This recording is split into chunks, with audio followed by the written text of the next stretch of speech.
Hi friends, welcome to this final video on candlesticks where we talk about trendline and trendline analysis using candlestick patterns.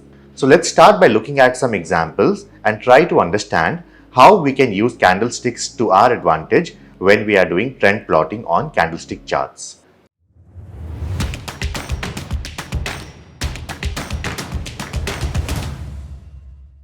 Let's take the example of a downtrend.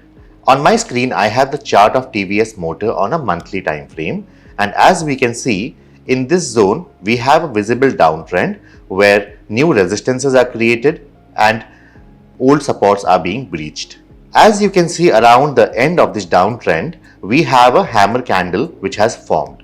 And post the formation of the hammer candle, we can see that the following candle is also a bullish candle, which is a clear indication of the fact that the bear pressure is now over and the bulls are ready to take back control.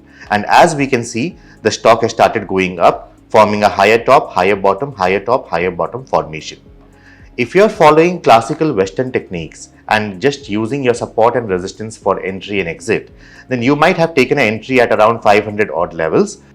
But with the help of candlesticks, you are able to define your entry at much lower levels. So all you need to do is go to a lower time frame chart and try to plot your entry and exit accordingly. Remember, using candlestick analysis on trend lines, you will be able to better your risk and reward ratio. Let's take the example of an uptrend and try to see how we can use candlesticks during an uptrend. As you can see on my screen, I have the chart of Deccan Cements on a monthly time frame, and the stock was in a visible uptrend, forming a higher top, higher bottom, higher top, higher bottom formation. Around this zone is where I saw that we have a bearish engulfing candle, which is a very bearish signal, indicating that the bull momentum might not be sustainable and the bears are now trying to take control. Again, I saw that we have a engulfing pattern being formed, and this was a confirmation signal for me. So I may want to exit my long positions around these levels and take an entry back at lower levels to minimize my cost of holding. Again, if you see, following the Western techniques alone, you would have taken an exit at around 480 levels, but using candlestick analysis along with trend lines, you are able to define your entry at around 550 odd levels, thereby bettering your risk reward ratio even if you want to take a short position. So this is how you can use candlestick analysis to your advantage when we are talking about trend plotting and diagonal trend lines. Now let's take the example of consolidation in the stock where the price action is sideways. That means the price action is in a defined range with upper boundary and lower boundary acting as a resistance and support respectively. As you can see on my screen, whenever the price of Axis Bank tried to breach the resistance zone, it was not able to successfully breach it, and we had huge upper body shadows in all the candles that were formed. This is a classic example of a false breakout. Even though the prices did try to sustain above the resistance zone in this particular candle, the upper shadows is clearly an indication that there is a selling pressure at the higher levels. And again, we saw that there was a huge red body candle bringing the price down. And similarly, whenever the price tried to go below the support zone, we saw some bullish patterns which were formed. Like in this case, we saw a bullish candle here, and then we also saw a bullish hammer being formed here. So this was a confirmation for me that the price is not going to go below this support zone. And when the price did finally manage to cross the resistance zone, this was the candle that was a confirmation candle for me, and I would then want to go to a smaller time frame chart and try to define my entry and exit accordingly. So remember, whenever you are looking at candles along with Western indicators like trend lines or support resistance lines, you need to analyze the candle to see whether a breakout is actually genuine or not, and try to take the confirmation from volume as well.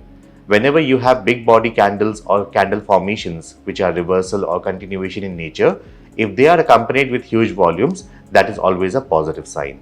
In the context of trend line analysis using candlesticks, let's also talk about springs and upthrusts. As you can see on my screen, springs are created when the horizontal support area is breached. So if you can see that the price action is in a box pattern, and whenever it tries to breach the support zone, it is expected that unless the stock has become substantially weak in the structure or the overall broader markets are weak, the price will spring back and try to meet its previous resistance zone.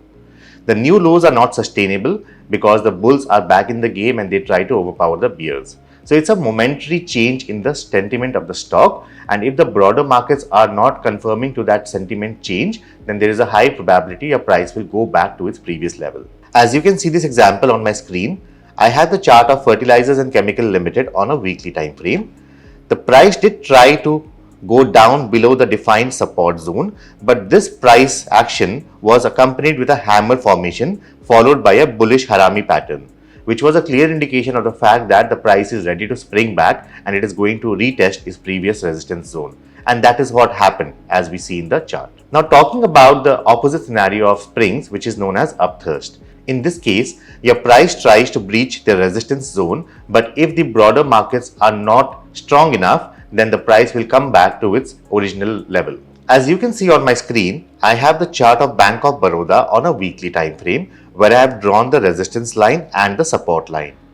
Around this zone is where the price did try to breach the resistance zone. But if you notice, we have a green candle here as well, which is giving a close above the resistance.